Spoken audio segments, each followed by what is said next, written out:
Hello, my name is Christian, and today we're going to be talking about how you'll be able to get more done in less time using the Pomodoro technique. So before I tell you about the actual method, let's talk about why it was created and what it is to start. So first off, it was originally developed by Francesco Cirillo while he was a university student looking to get more done in less time. So the story goes that Cirillo felt really confused while being a student.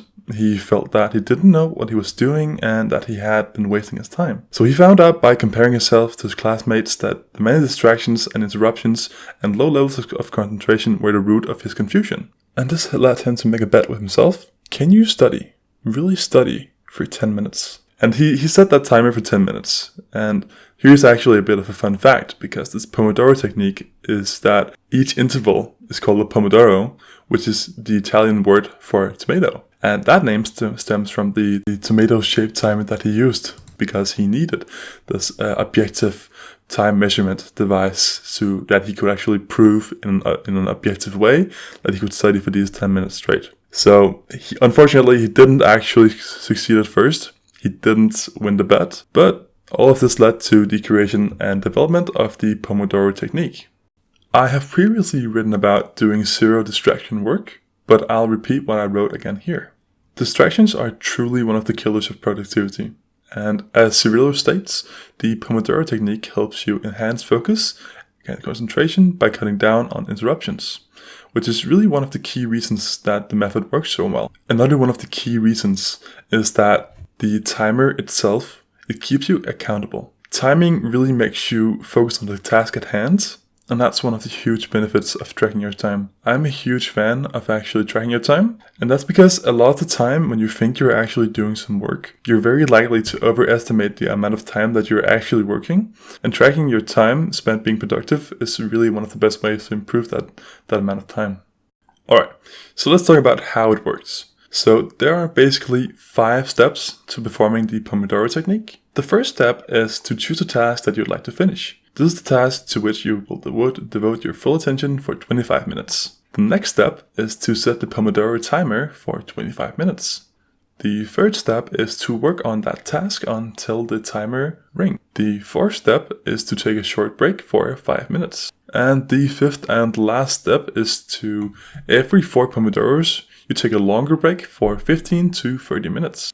And that's really the basic procedure. But I want to talk about a few questions and answers to prevent anyone from going from this with some unanswered questions. So what do you do if you finish your task before the Pomodoro ends? Well, you're doing this thing that's called overworking. If you, for example, were studying for, let's say, 3.5 Pomodoros, you'd spend the last half Pomodoro on overworking, which would mean that you're going to be studying the material even more deeply, or trying to organize your notes or something like that. So basically you'll spend the full time of the 4 Pomodoros that you set out to do, and you just won't cut it short. Another question that someone might have is, can I do more than 25 minutes? Well, sure, I actually do that, and I'll talk about that in a minute, but you can do however long you want. Some do 30 minutes, some do 45, which I personally do a lot, or even 1 hour. That really depends on you. You can also do smaller intervals, which is recommended if you're really tired or fatigued.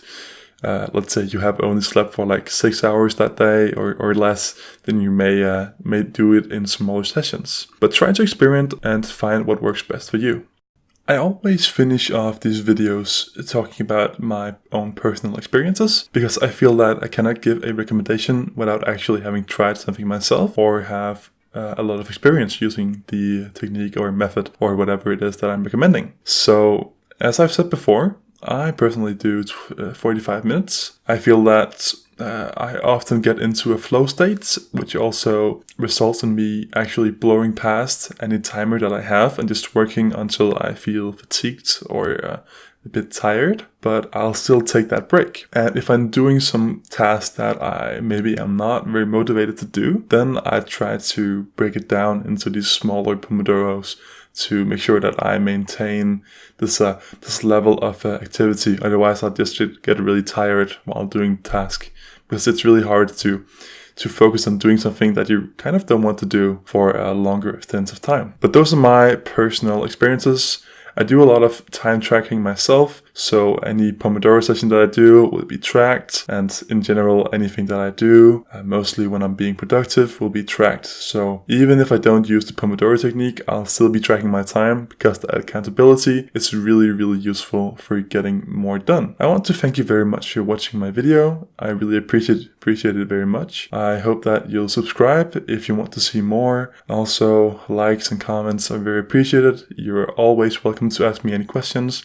I'll happily answer them on YouTube as well as Twitter and the likes. I also want to shout out my newsletter. I give out 9 amazing productivity tips when you sign up for the newsletter, so I hope you'll consider that as well. Thank you very much, and I hope you have a great day.